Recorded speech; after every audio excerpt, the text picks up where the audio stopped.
سلامونه احترامات هیله چې تاسو ټول به روغ جوړ یاست او ژوند مو ښه روان وي.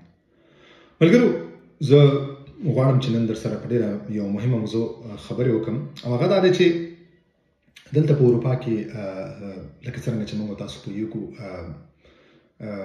ژوند ټول ځان ته دی، یعنی ځانځاني ده.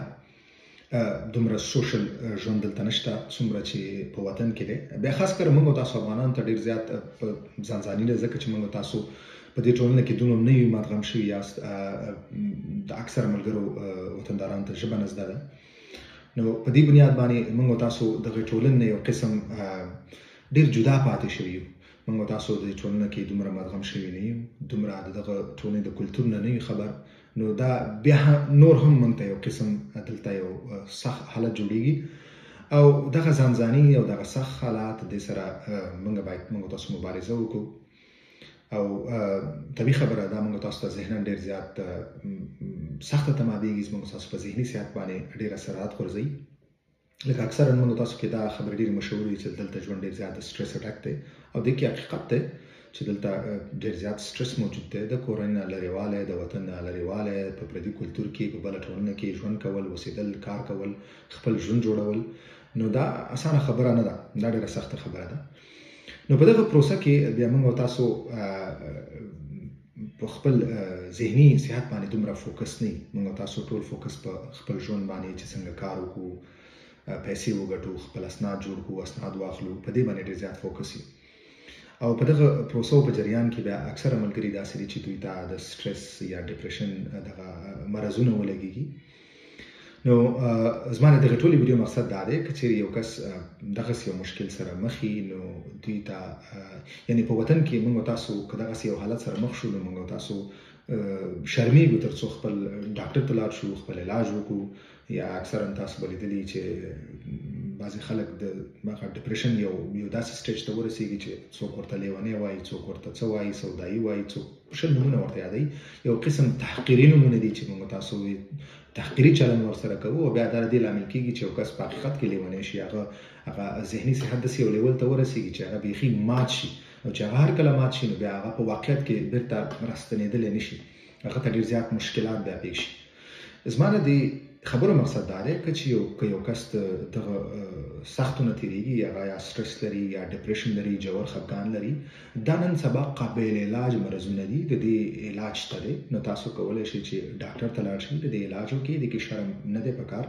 دا د هر انسان سره سټرس ډپریشن کېدلی شي، هر انسان باندې ذهني مریضي راتللی شي. او نن سبا په دې دور کې د دې ټکنالوژۍ په دې دور کې دا مرضونه قابل علاج دي. تاسو باید د دې باندې په وخت باندې علاج وکړئ. که چېرته د دې تاسو په وخت باندې علاج وکړئ ونه کوئ، نو بیا تاسو داسې یو حد ته رسېدلی شئ چې بیا د هغه ځای نه راستنېدل به تاسو ته ډېره زیاته سخته وي، وخت به ډېر زیات تاسو ونیسي، ستاسو ژوند به ډېر بدل شي، تاسو ته به ډېر مشکلات جوړ شي. نو ښه خبره دا ده که چېرې تاسو یا ستاسو کوم داسې ملګری د دغه سختو نه تېرېږي، نو تاسو باید د ځان غم وخورئ، ډاکټر ته لاړ شئ. د دې بالکل نن سبا د دې لپاره دوايانې جوړې شوي دي، میډیسن جوړ شوي دي، تاسو باقاعده هغه خوړلی شئ، د دې خپل کورس کولی شئ تر څو تاسو نورمال حالت ته راشئ.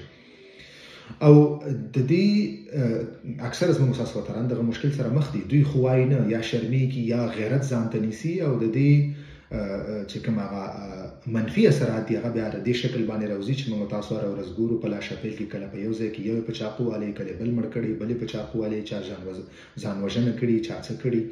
دغه چې موږ تاسو دومره برداشت موږ تاسو ختم شوی دی. دویمه خبره موږ تاسو نشو برداشت کولی.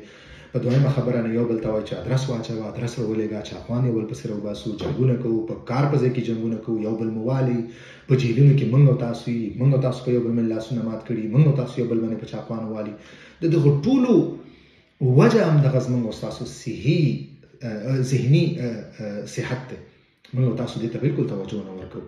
نو زما د تاسو ټولو دا غوښتنه ده چې نن سبا دې لپاره ډاکټران موجود دي، هسپتالونه شته دی، تاسو لاړ شئ، هلته علاج کېږي، او دا د یو مرض په قسم باندې تاسو واخلئ.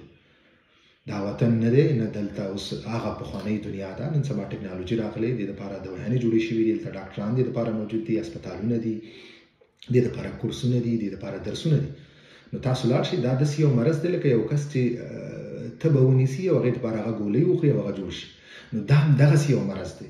د دې همدغسې یو علاج دی. تاسو لاړ شئ ډاکټر ته او خپل علاج وکړئ.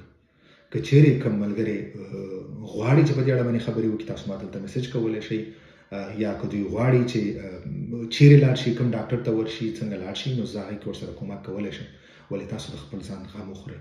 که چیرې تاسو په وخت باندې د خپل ځان غم ونه خورئ، نو خدای نخواسته بیا به تاسو داسې حالت ته لاړ شئ چې د هغه حالت نه به راستنېدل تاسو ته د ژوند په بیه باندې تمام شي. مننه.